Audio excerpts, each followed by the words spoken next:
Good morning, everybody. It is now 6:07 on WMAL, where Washington comes to talk. Coming up at 7:05, Bill Kristol will join us. At 8:05, it's Representative Andy Harris. And at 8:35, from your Fox News channel, it's Brett Baer. Brian Wilson alongside Larry O'Connor. Joining us right now, University of Maryland economist and professor and all-around awesome dude, Peter Morici. Dr. When Morici. did I become an awesome dude? Well, I thought it was an aging structure. It's summertime. We've been throwing that around. We called Stuart Varney that yesterday, so you're in good company there. I lost 5 pounds. I went to the doctor and said, you lost 5 pounds. And I'm pretty slim and trim and all that. I go to the gym, all that stuff. Good for you. Well, you are an awesome dude. There you go. Listen, there's so much in the news, but I want to circle back to the border crisis and the situation down at the U.S.-Mexican border. And as we see, over 58,000, I think was the last count, children unaccompanied crossing our border. Estimates up to 100,000 this year alone. We have to start talking about how this is going to cost a heck of a lot of money to not only give the immediate and urgent care for these children, but then the ongoing costs of these kids on our country. No one's talking about that yet, Peter Morici.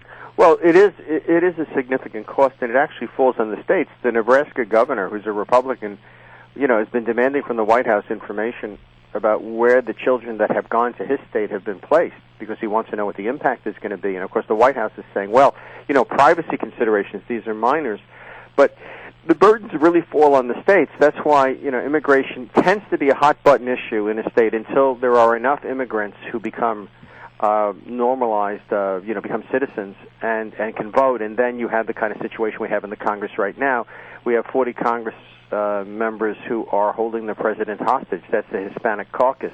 Their view of the world is that we should just open up the floodgates and let as many people come here as they like to increase basically their voting plurality. That's really kind of a cynical thing. When you say it's up to the states, that means it's up to the taxpayers in the states, right, of course, who don't have the benefit of printing our money, printing money to be able to make up any deficits. I mean, these states are really going to feel a crunch at some point. Something's going to have to give. Oh, absolutely.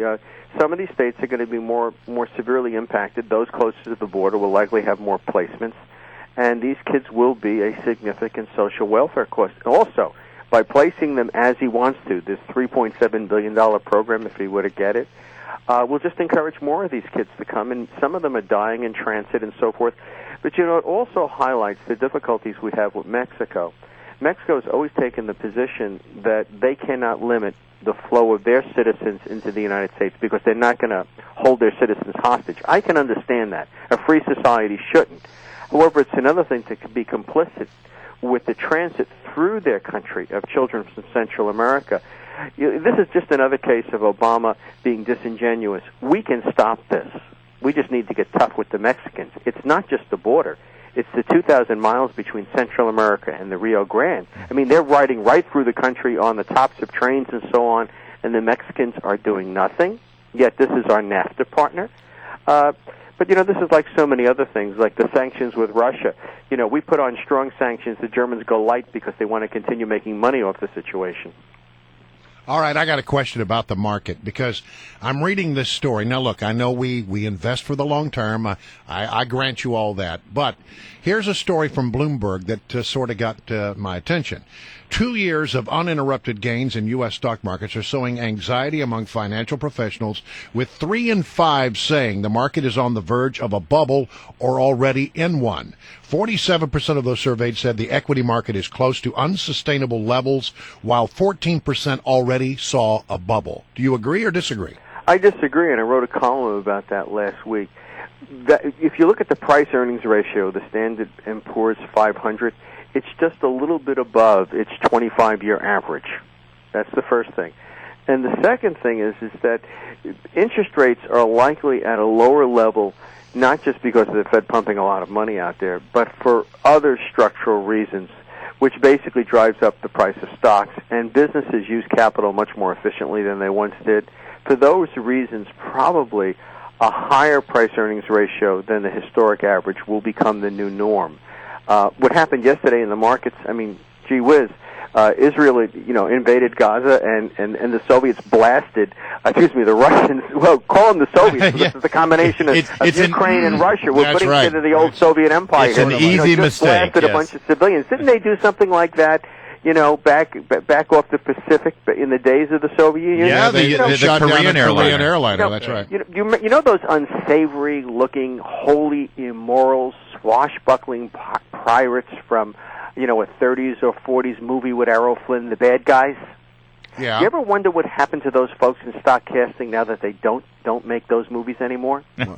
They become the premier presidents in places like Russia, China. But what your larger point is that because of the uncertainty in the world with things going on in Israel, things going on in Ukraine, the stock market doesn't like uncertainty, and that's what was driving yesterday's drop. Also, let's look at what happened yesterday. How much did it really fall? I mean, the S&P fell 1.18%.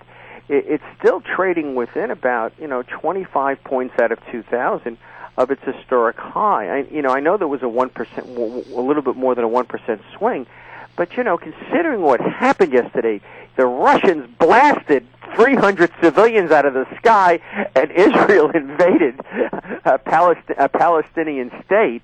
I'm surprised the price of oil isn't much higher, and the stocks did not go down much further, but you have to take those kinds of things with a grain of salt. When economic reports come out, they'll read the headline number, and stocks will jump one way or the other, and then the analysis will say, well, look at what happened with last month's data and the revisions and this and that, so really the trend is, and then they adjust. So, you really have to take with a grain of salt something like this. The poll, that's different. If enough people believe the market's going to go down, then you're going to get a correction. But long term, I don't think the market's overvalued. All right. Dr. Peter Morici is our guest, economist from University of Maryland. And Peter, the president is going out on a speaking tour again. And is it me, or is this? It's like these reruns of MASH you see on Nick at Night, or the Brady Bunch. He is giving a speech in front of a bridge out somewhere in Connecticut or something. Let's rebuild the bridge.